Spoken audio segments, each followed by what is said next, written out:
Self-development with tactics.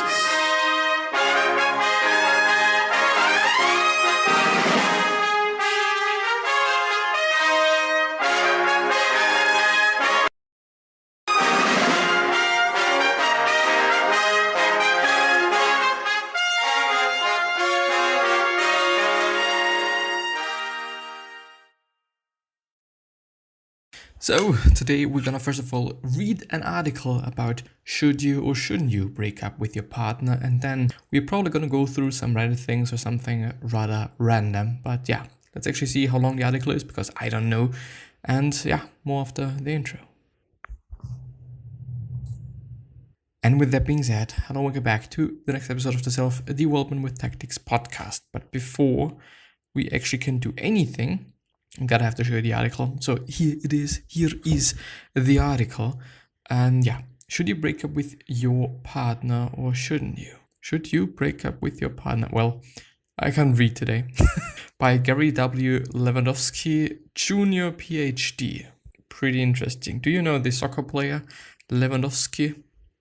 Pretty good actually. You know, had a pretty amazing season. But anyway, that's not the topic of the video. So deciding your relationship's fate may be as simple as flipping a coin. Determining whether it's best to stick with your relationship or end things is a tough decision. Knowing what's right is hard, figuring out what's best seems impossible. As difficult as it may be, the solution might just be deceptively simple.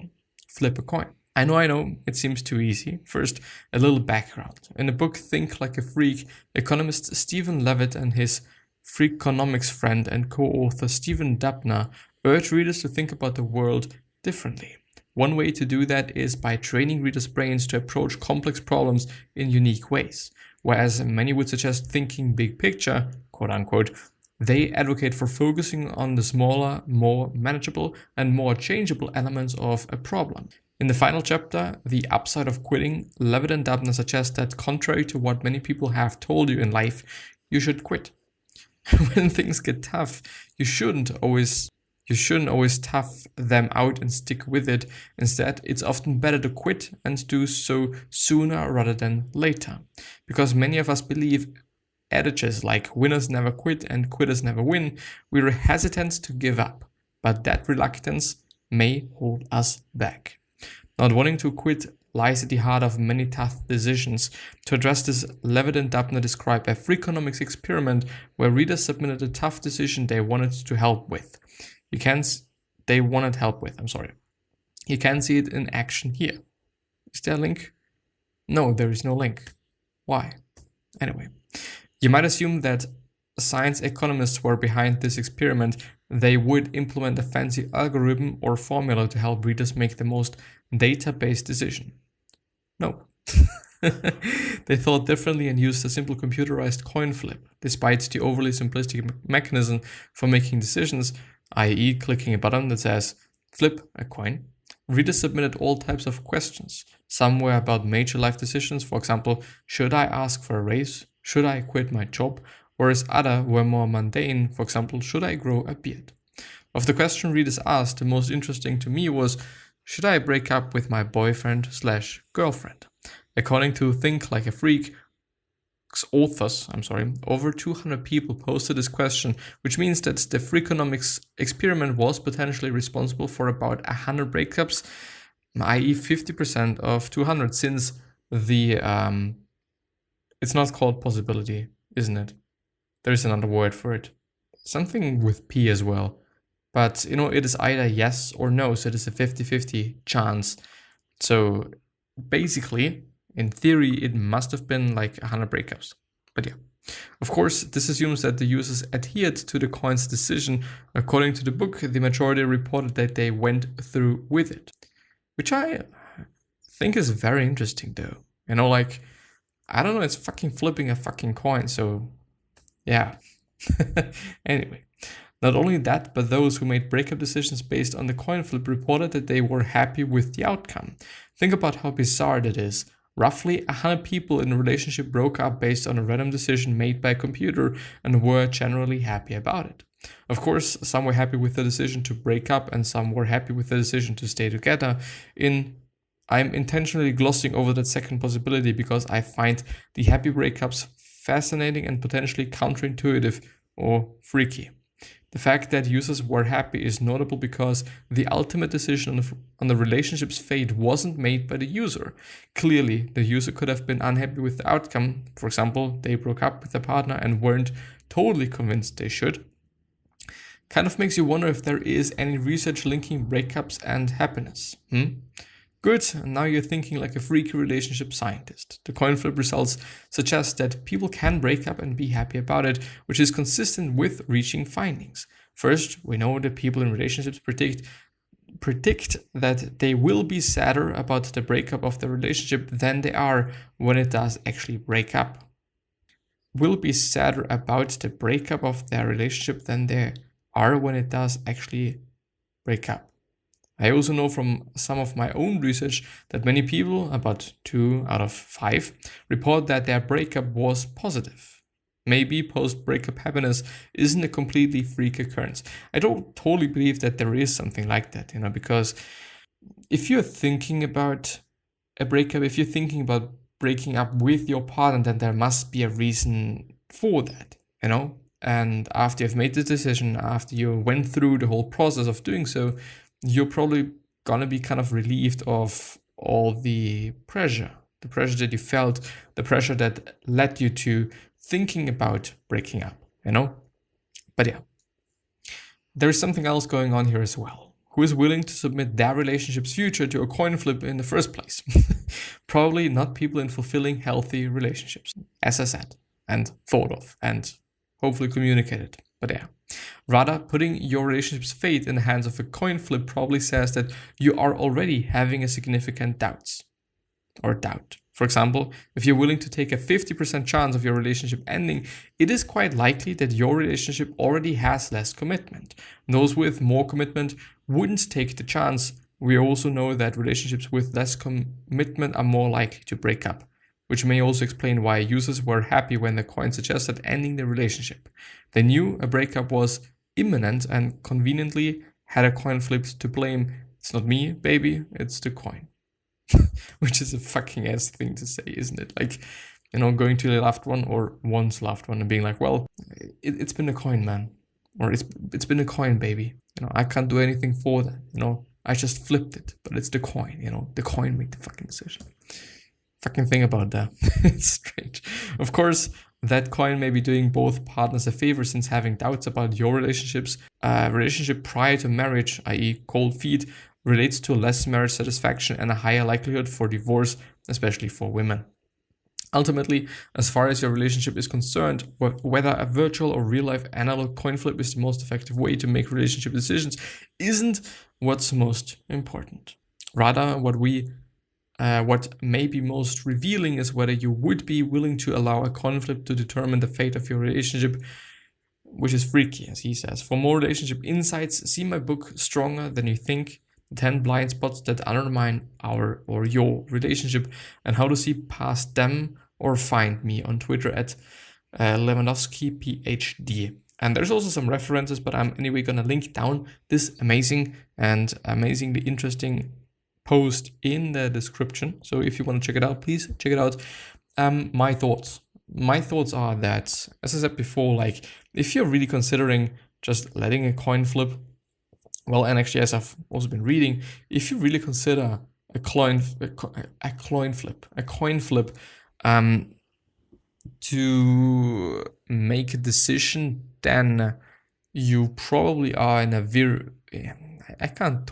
very interesting place, If it is about your relationship, then you're probably and seemingly very happy with both outcomes, because if you really consider it, then you're actually just not caring about being with your partner or not being with your partner anymore, apparently, or seemingly.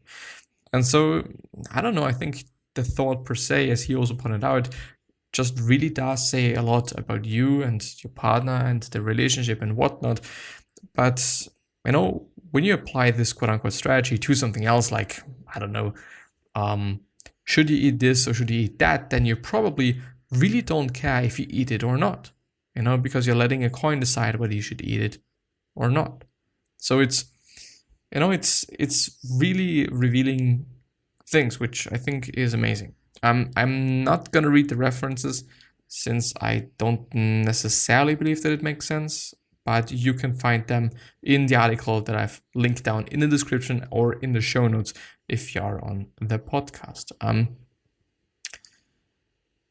But yeah, something that I want to give you and say is, we shouldn't make decisions when we are in a bad mood, and we shouldn't make decisions when we are in a too good mood, because we're probably gonna, tend towards like either the positive side or the negative side too much, which I have also seen in myself and in my life, and I've also read about it and whatnot. And I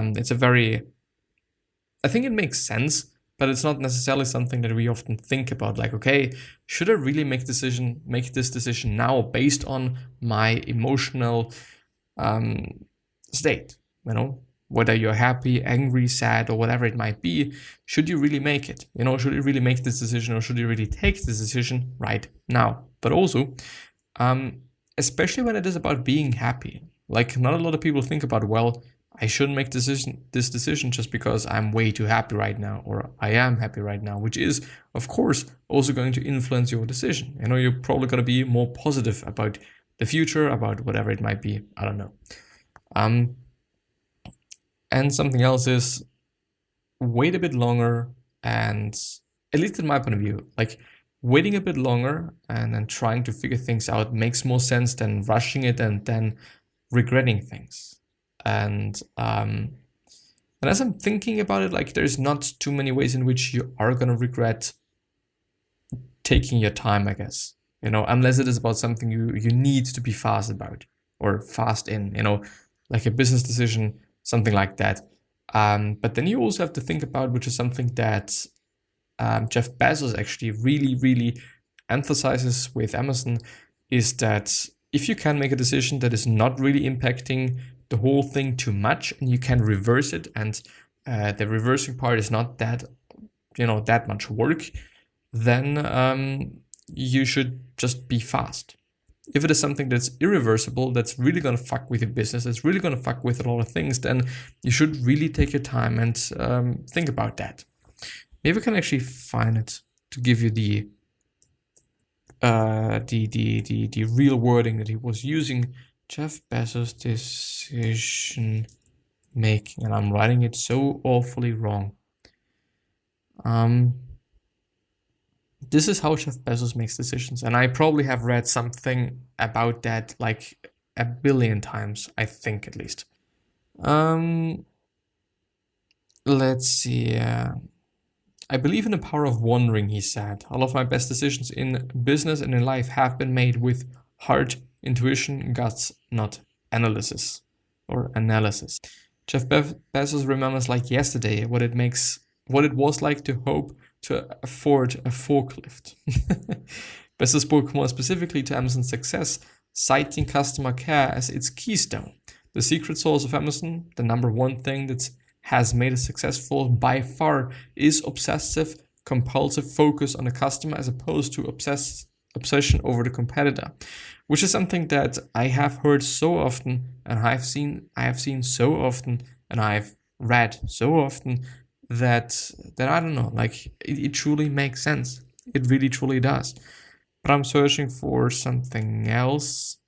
If you can make a decision with analysis, you should do so. But it turns out in life that that your most important decisions are always made with instinct and intuition, taste and heart. But this is not what I'm searching for, actually. Searching for something else. The two types: high quality decision making. One common pitfall for large organizations, one that hurts speed and inventiveness, is one size fits all decision making. There it is. So a decision can be irreversibly, or well, it is quite of a graph with 4 quadrants. The horizontal thing is irreversibility, and the vertical axis is consequentially. whatever, you know what I mean. If it is high in irreversibility and consequentially, then make decisions slowly, carefully, and methodically. If irreversibility is low and the consequality is still high, then decide fast and get evidence about the outcome. If the consequences are really low and the irreversibility is really high, then decide fast. And if irreversibility is low and the consequences are pretty low, then decide fast as well. Which I think really makes sense. If you can't reverse something, if you can't change something in the end, and it's really, really a high impact thing, then yeah, you should really be slow about that. But if you can change it, if you can reverse it, and it is still just a pretty big deal, then you can make it fast because you can still reverse it in the end. So it really truly makes sense, the whole graph. I think it is cool. I think it is amazing.